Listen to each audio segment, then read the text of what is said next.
पंचम अध्याय। देवताओं द्वारा देवी की स्तुति। चंडमुंड के मुख से अंबिका के रूप की प्रशंसा सुनकर शुंभ उनके पास दूत भेजना और दूत का निराश होकर लौटना। इसमें हम लोग ये देखेंगे कि जो राक्षस है शुंभ, वो अपना दूत भेजेगा और वह निराश लौटेगा। तो ये कहानी क्या है। ध्यानम। ओम घंटा शूलः लानी शंखमूसले चक्रम धनुम सायकम हस्तापजय दर्धति घनांत विलस्यचितांत सुतुल्य प्रभाम गौरीदेह समुद्भवां त्रिजगमाताधारभूता महापूर्वमत्र सरस्वती मनु भजे संभूति दैत्यार्दिर्दिनम्। उस उत्तर चरित्र के रुद्र ऋषि हैं, महासरस्वती देवता हैं, अनुपुष्ट छंद है, अनुष्टुप छंद है, भीमा शक्ति है, भ्रामरी बीज है, सूर्य तत्व है और सामवेद स्वरूप है। महासरस्वती की प्रसन्नता के लिए उत्तर चरित्र के पाठ में इसका विनियोग किया जाता है।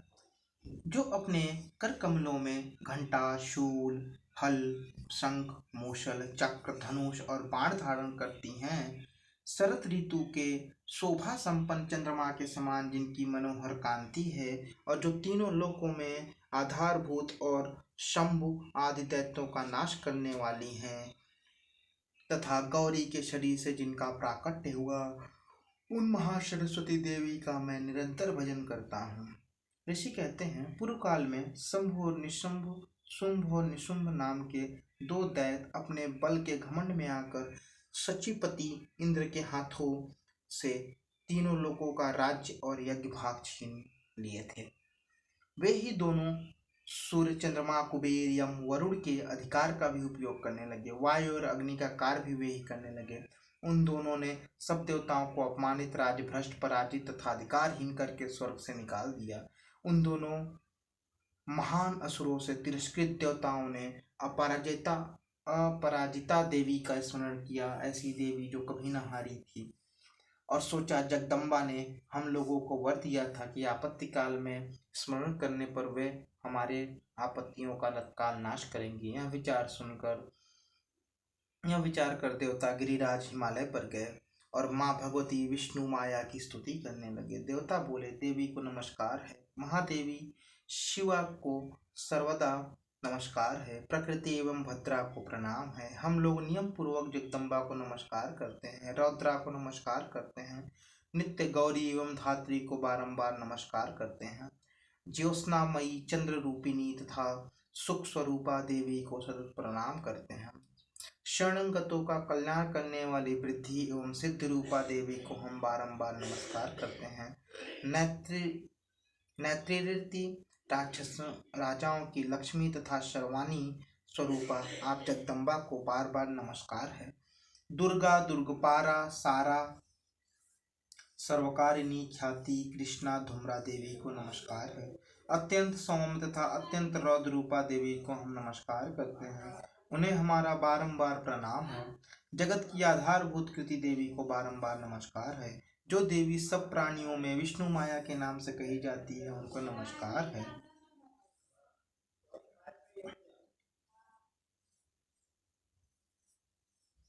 जो देवी सब प्राणियों में चेतना करती है, उनको नमस्कार है। जो देवी सब प्राणियों में चेतना करती है, उन्हें नमस्कार है, उनको बारंबार नमस्कार है। जो देवी सब प्राणियों में बुद्धि रूप से स्थित है, उनको नमस्कार है, बारंबार नमस्कार है। जो देवी निद्रा रूप से प्राणियों में स्थित है, उनको नमस्कार है, बारंबार नमस्कार है। जो देवी प्राणियों में क्षुधा रूप से स्थित है, उन्हें नमस्कार है, उनको नमस्कार है। जो देवी प्राणियों में छाया रूप से स्थित है, उन्हें नमस्कार है, बारंबार नमस्कार है।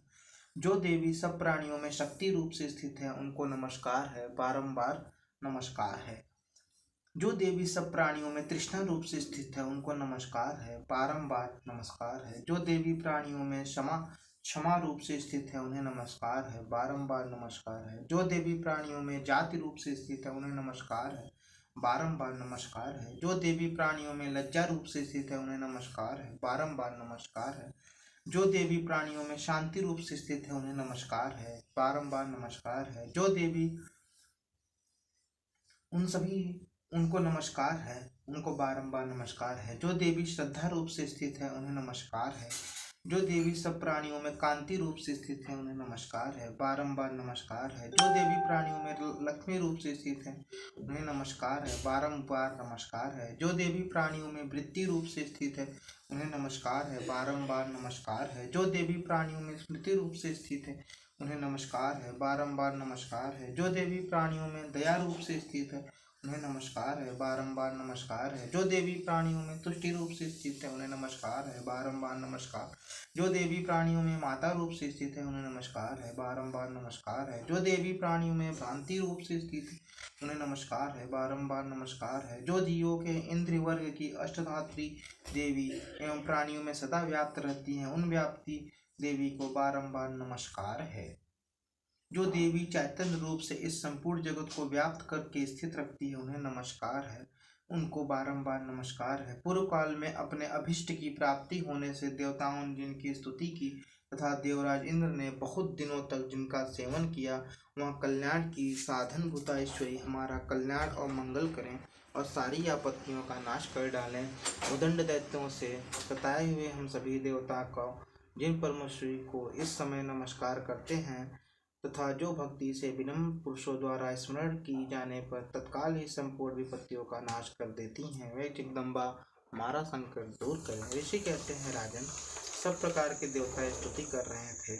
उस समय पार्वती देवी गंगा जी के जल में स्नान करने के लिए वहां आई। उन सुंदर भावों वाली भगवती ने देवताओं से पूछा, आप लोग यहाँ किसकी स्तुति कर रहे हैं? तब उन्हीं के शरीर कोश से प्रकट हुई शिवा देवी बोली, शंभु दैत्य से तिरस्कृत और युद्ध में निशुंभ से पराजित हुए यहाँ एकत्रित हुए समस्त देवता मेरी स्तुति कर रहे हैं। पार्वती जी के शरीर कोश से अंबिका का प्रादुर्भाव हुआ, इसलिए वे समस्त लोकों में कौशिकी कही जाती हैं। कौशिकी के प्रकट होने के बाद पार्वती देवी का शरीर काले रंग का हो गया, अतः वह हिमालय पर रहने वाली कालिका देवी के नाम से विख्यात हो गई। तदनंतर शुंभ निशुंभ के भृत्य चंडमुंड वहां आए और वहां उन्होंने परम मनोहर रूप धारण करने वाली अंबिका को देखा। फिर वे शुंभ के पास गए, बोले, महाराज, एक अत्यंत मनोहर स्त्री है जो अपनी दिव्य कांति से हिमालय को प्रकाशित कर रही है। वैसा उत्तम रूप कहीं किसी ने नहीं देखा। असुरेश्वर, पता लगाइए वह देवी कौन है और उसे ले लीजिए। स्त्रियों में तो वह रत्न है, उसका प्रत्येक अंग बहुत सुंदर है तथा वह अपने श्री अंगों की प्रभा से संपूर्ण दिशाओं में प्रकाश फैला रही है। दैत्यराज, अभी वह हिमालय पर ही मौजूद है, आप उसे देख सकते हैं। प्रभु, तीनों लोकों में मणि, हाथी और घोड़े आदि जितने भी रत्न हैं वे सभी इस समय आपके घर में शोभा पाते हैं। हाथियों में रत्नभूत ऐरावत, यह परिजात का वृक्ष और यह उच्चश्रवा घोड़ा, यह सब आपने इंद्र से लिया है। यह रत्नभूत अद्भुत विमान जो पहले ब्रह्मा जी के पास वह आपके पास है। यह महापद्म नामक निधि आपसे कुबेर छीन लाए हैं। समुद्र ने भी आपके किंजकिनी नामक माला भेंट की है जो केसरों से सुशोभित है और जिनके कमल कभी कुम्हलाते नहीं। सुवर्णों की वर्षा करने वाला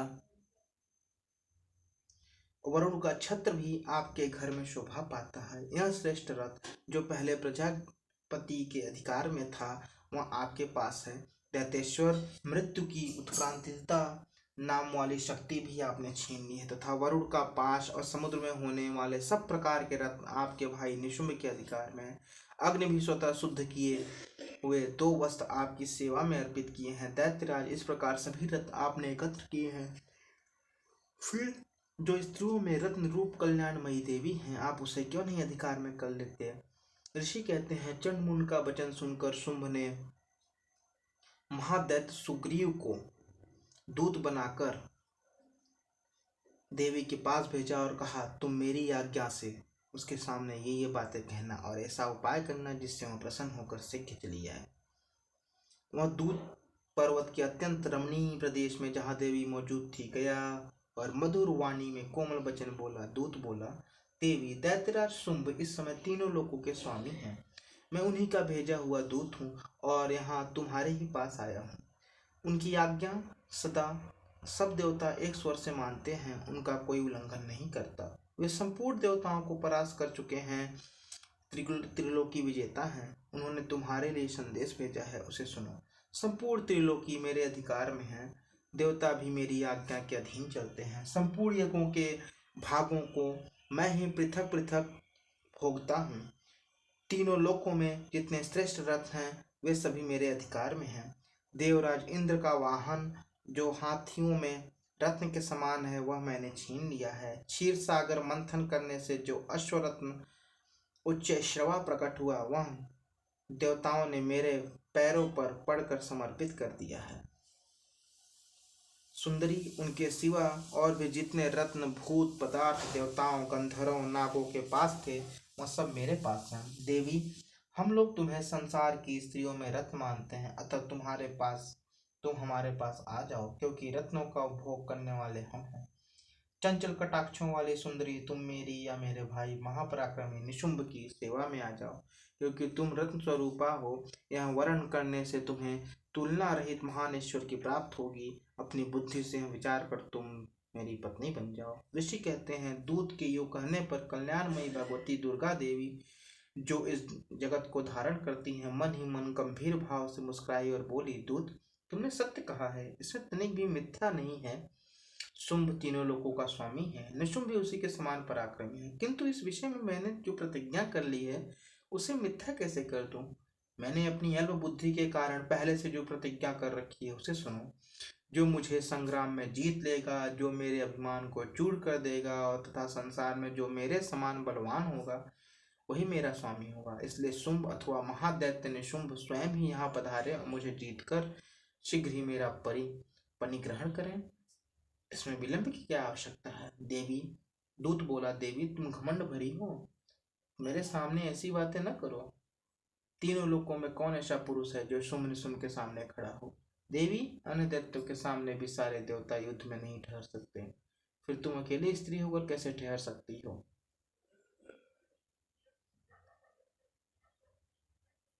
जिन शुंभ आदि दैत्यों के सामने इंद्र आदि सब देवता युद्ध में नहीं खड़े हुए, उनके सामने तुम कैसे खड़ी होगी?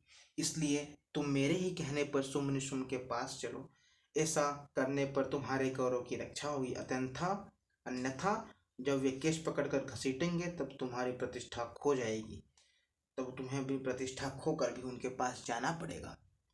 देवी ने कहा, तुम्हारा कहना ठीक है शुंभ, तुम्हारा कहना ठीक है दूत। शुंभ बलवान है और निशुंभ भी बड़े पराक्रमी है, किंतु क्या करूं, मैंने जो प्रतिज्ञा कर ली है अब उसे हटाया तो नहीं जा सकता। अतः तुम दैत्यराज से कहना कि वो जो उचित माने वो करे। इसी के साथ देवी दूत संवाद 5वां अध्याय पूरा हुआ।